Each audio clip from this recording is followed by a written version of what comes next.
On the 9th of January 2025, a small plane was seen dropping pamphlets at various locations in the municipality of Culiacán in Mexico. These pamphlets were printed, not by politicians, but by cartels. On the pages were names of influencers, musicians, and internet personalities, more than 24 in total. Each one was accused of helping rival factions. It was a clear warning: stop posting or die. It didn't take long before the first bodies appeared, and among them was a YouTuber who had once been part of the narco world himself, Camilo Ochoa.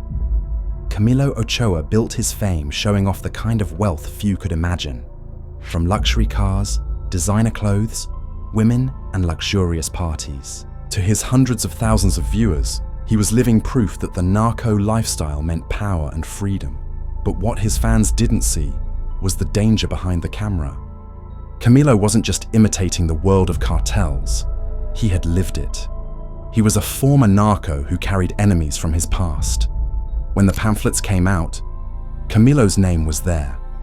Cartels accused him of secretly working with rivals, and in the logic of Mexico's drug war, accusations don't need proof. They only need a bullet. Camilo was found dead soon after. For his followers, it was a shocking end. But in cartel terms, it was predictable, because when you profit from their image, you become part of their war.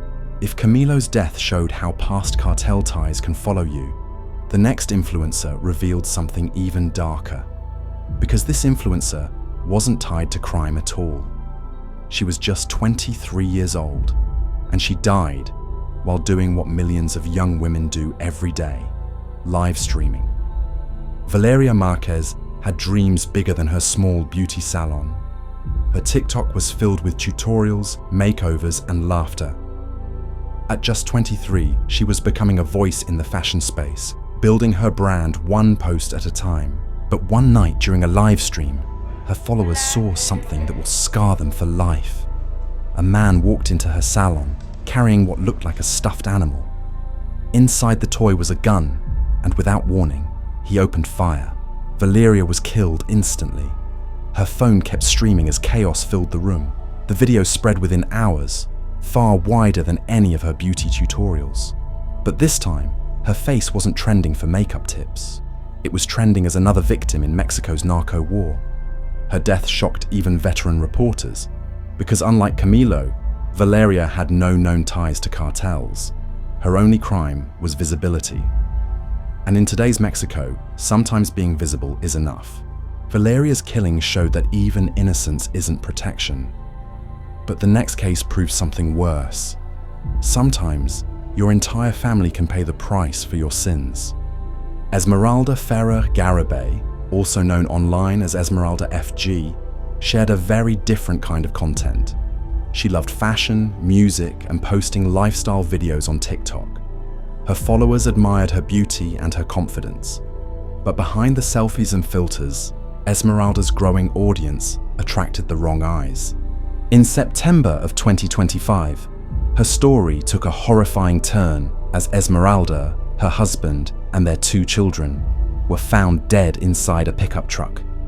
Their bodies were wrapped in plastic, the unmistakable mark of a cartel execution. For investigators, the message was chilling. This wasn't just about silencing one woman, it was about erasing her entire family. Cartel violence had now reached beyond the influencer themselves, turning children into collateral damage.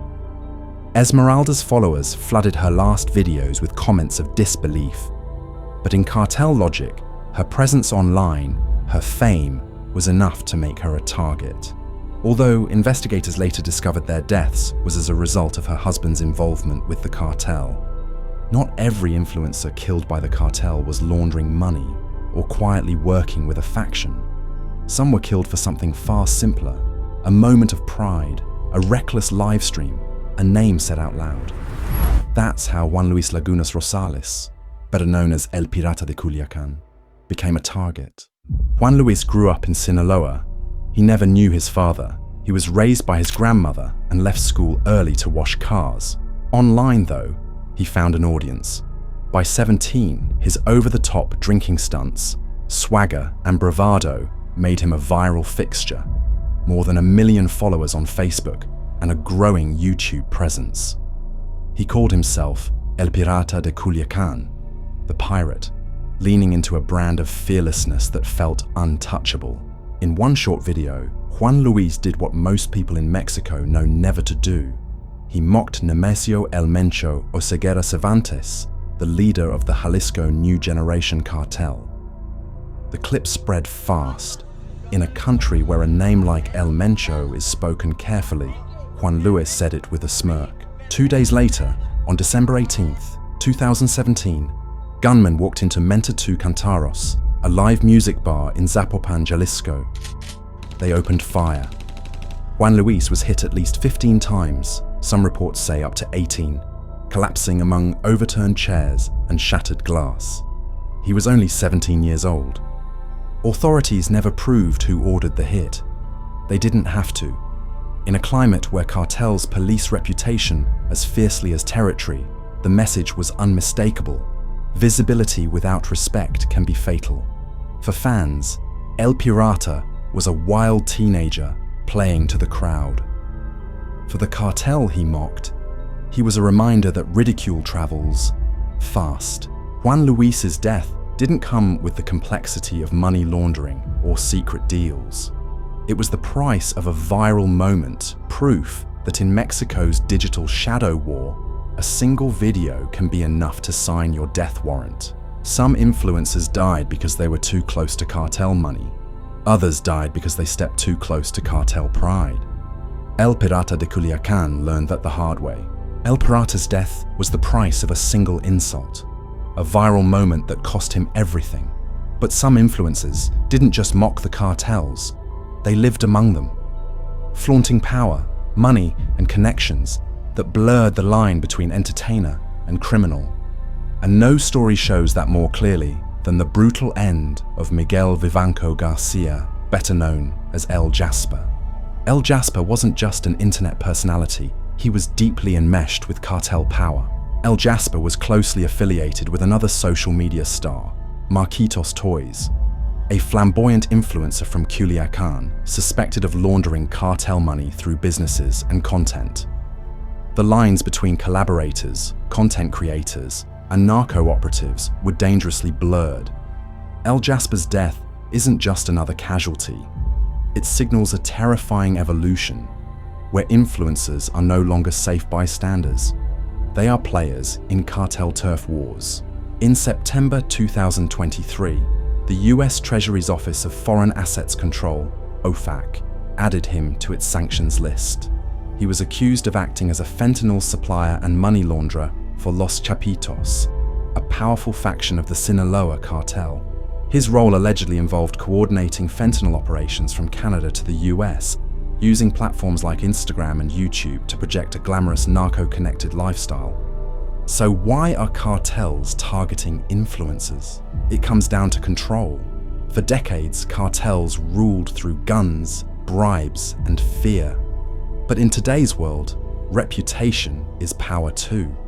Some influencers glamorize the narco lifestyle, making cartels look untouchable. Others unknowingly promote cartel-linked businesses. And some, like Camilo, are accused of directly helping rivals. To the cartels, every post is either a weapon or a threat, and they're willing to kill to protect their image. Camilo Ochoa, Valeria Márquez, Esmeralda F.G., Juan Luis, and El Jasper all had different lives, but one brutal end. In Mexico's digital war, fame doesn't guarantee safety. It guarantees exposure, and exposure makes you a target. As cartels expand their reach into the online world, a haunting truth remains. When crime and content collide, followers can cost you everything.